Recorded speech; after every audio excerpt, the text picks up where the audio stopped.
കർത്താവിൻ്റെ പരിശുദ്ധ നാമത്തിന് വീണ്ടും മഹത്വമുണ്ടാകട്ടെ. നാം ദൈവത്തിൻ്റെ വചനത്തിൽ നിന്ന് കേൾക്കുവാനിടയായി തീർന്നത്, കർത്താവിൻ്റെ അടുക്കൽ ഒരു സ്ത്രീ വന്നു. ആ സ്ത്രീ ചെയ്ത പ്രവൃത്തിയാണ്. അവൾ കണ്ണുനീർ കൊണ്ട് കാല് നനച്ചു, തലമുടി കൊണ്ട് തുവർത്തി, തൻ്റെ കയ്യിലുണ്ടായിരുന്ന വിലയേറിയ തൈലം കർത്താവിനെ പൂശി. അതിനാൽ അവൾ സാക്ഷ്യം പ്രാപിച്ചു. ഇന്നും സുവിശേഷം പ്രസംഗിക്കുന്നിടത്തൊക്കെയും ഈ കാര്യം പ്രസംഗിക്കപ്പെട്ടുകൊണ്ടിരിക്കുന്നു. ഇതാണ് നമ്മൾ കേൾക്കാനിടയായത്. എന്നാൽ അതിനപ്പുറത്ത് വേറൊരു കാര്യം കൂടിയുണ്ട്. കർത്താവ് ആ ഭവനത്തിൽ വന്നത് എന്തുകൊണ്ടാണ്? ആ ഭവനത്തിൻ്റെ ഉടമസ്ഥനായ ശീമോൻ കർത്താവിനെ വിരുന്നിന് വിളിച്ചതുകൊണ്ടാണ്. വിരുന്നിന് വിളിച്ചു, കർത്താവ് വന്നു. ചിലവാർക്ക കൂടുതൽ? അത് ശീമോന് തന്നെയാണ് കൂടുതൽ. കാരണം എല്ലാ വിഭവങ്ങളൊക്കെ ഒരുക്കി കാര്യങ്ങളൊക്കെ ചെയ്യണം. പക്ഷേ മറിയ ചെയ്തത് എന്നേക്കും നിലനിൽക്കത്തക്കുള്ള ഒരു പ്രവൃത്തിയായി തീർന്നു. ദൈവം അത് അംഗീകരിച്ചു എന്നർത്ഥം. ഇവിടെ ഉദിക്കുന്നത് ഇത് ഏത് പ്രമാണത്തിലുള്ളതാണ്, ഏത് വ്യവസ്ഥയിലാണ് ഈ ഉള്ളത്? ന്യായപ്രമാണം കൊടുക്കുമ്പോൾ അതിലുണ്ടോ? അതിനു മുമ്പ് ഇല്ലാതിരുന്ന മനസാക്ഷിയുടെ കാലത്ത് ഉണ്ടായിരുന്ന അന്നുണ്ടോ? എന്നെങ്കിലും ഉണ്ടോ? കണ്ണീരുകൊണ്ട് കാല് കഴുകണമെന്നും തലമുടി തോർത്തണമെന്നും തൈലം പൂശണമെന്നും എവിടെയെങ്കിലും ഉണ്ടോ? എങ്ങുമില്ല. പിന്നെ ഇതെവിടെ നിന്ന് വന്നു? ദൈവത്തിൻ്റെ വചനം അതാണ് ഇന്ന് നമ്മെ കേൾപ്പിച്ചത്. എന്തെന്നാൽ യഥാർത്ഥത്തിൽ പാപബോധമുണ്ടോ? കുറ്റബോധമുണ്ടോ? താഴ്മയുണ്ടോ? കർത്താവിനോടുള്ള സ്നേഹമുണ്ടോ?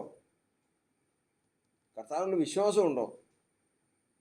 ഉണ്ടെങ്കിൽ അതിൽ നിന്ന് ഒരു സ്വഭാവം ഉരുത്തിരിഞ്ഞു വരും. അതിൽ നിന്നൊരു സ്വഭാവം, ആ സ്വഭാവം ദൈവം അംഗീകരിക്കും. ഒരുവൻ ജ്യേഷ്ഠൻ വിശന്നു വന്നപ്പോൾ ഭക്ഷണം കൊടുത്ത് ജ്യേഷ്ഠാവകാശം മേടിച്ചവനാണ്. അവനിന്ന് സ്വർഗത്തിൽ വലിയൊരു പദവിയിൽ ആയിരിക്കുക. നാളെ അബ്രഹാമിനോടും ഇസ്ഹാക്കിനോടും കൂടി വെളിപ്പെടാൻ പോവുക. നിന്റെ ചരിത്രം ഒന്ന് പരിശോധിച്ചാലോ? നീ അനുഗ്രഹം മേടിച്ചെങ്ങനെയാ? അപ്പനോട് നുണ പറഞ്ഞു. ജ്യേഷ്ഠാവകാശം കിട്ടിയെങ്ങനെയാ? സ്വന്തം സഹോദരൻ വിശന്ന് വന്നപ്പോൾ അവന് ഭക്ഷണം കൊടുത്തേച്ചാൽ ജ്യേഷ്ഠാവകാശം അവന് മേടിച്ചതല്ലേ? ഇത് ശരിയാ. മനുഷ്യൻ്റെ ദൃഷ്ടിയിൽ ഇതൊക്കെ ശരി തന്നെയാണ്. പക്ഷേ ദൈവത്തോടുള്ള വിശ്വാസവും ദൈവം തന്നെ സ്നേഹിക്കുന്നവർക്ക് ഒരുക്കിയിട്ടുള്ള ആ നന്മയ്ക്ക് വേണ്ടിയിട്ടുള്ള അതിയായ ആഗ്രഹവും ഒരു മനുഷ്യനുണ്ടെങ്കിൽ അവനിൽ നിന്ന് ഒരു നീതി വെളിപ്പെട്ട് വരും. അതുകൊണ്ടാണ് അതിനും പറയുന്നത്, അവൻ്റെ നീതി എന്നേക്കും നിലനിൽക്കും. അത് എന്നേക്കുമുള്ള നീതിയാണ്, ഒരു ദിവസത്തേക്കുള്ള നീതിയല്ല. കാരണം അതിനാധാരം എന്ന് പറയുന്നത് ദൈവത്തോടുള്ള ഭക്തിയിലും വിശ്വാസത്തിലും തൻ്റെ എളിമയിൽ നിന്നും ഉരുത്തിരിഞ്ഞു വന്നിട്ടുള്ള ദിവ്യ സ്വഭാവത്തിൻ്റെ, ദൈവത്തോടുള്ള ഭയഭക്തിയുടെ പ്രകടനമാണ്. അതൊരിക്കലും മാഞ്ഞു പോകാത്തതാണ്. ഇന്നും പ്രസംഗിക്കപ്പെടണം. ഏത് വചനപ്രകാരം അവളാ ചെയ്തേ എന്ന് ചോദിച്ചാലോ വല്ലതും പറയാനുണ്ടോ? ഒന്നും പറയാനില്ല. മറ്റൊന്നുണ്ട്. പിന്നെയോ, അവളുടെ ഹൃദയത്തിലെ വിശ്വാസം. അവൻ ആരാണെന്നറിയാം, താൻ ആരാണെന്നറിയാം, അവൻ താനുമായിട്ടുള്ള താരതമ്യം അവൾക്കറിയാം. അവന് എന്ത് ചെയ്യാൻ കഴിയുമെന്ന് അവൾ വിശ്വസിക്കുന്നുണ്ട്.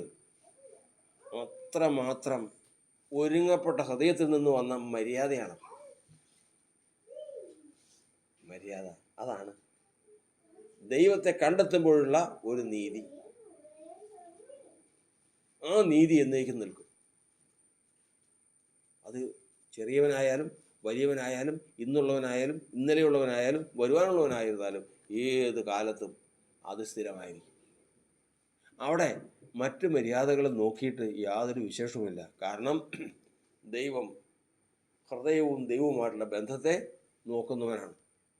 അതിൽ നിന്ന് ഉരുത്തിരിഞ്ഞു വരുന്ന ദൈവത്തോടുള്ള ഭക്തിയുടെ പ്രകടനം ദൈവം അംഗീകരിക്കാതിരിക്കില്ല. ദൈവം അത് അംഗീകരിക്കും. കർത്താവ് നമ്മെ അനുഗ്രഹിക്കട്ടെ. നമുക്ക് മുട്ടുകളെ അടക്കം പ്രാർത്ഥിക്കാം. പരിശുദ്ധനായ ദൈവമേ,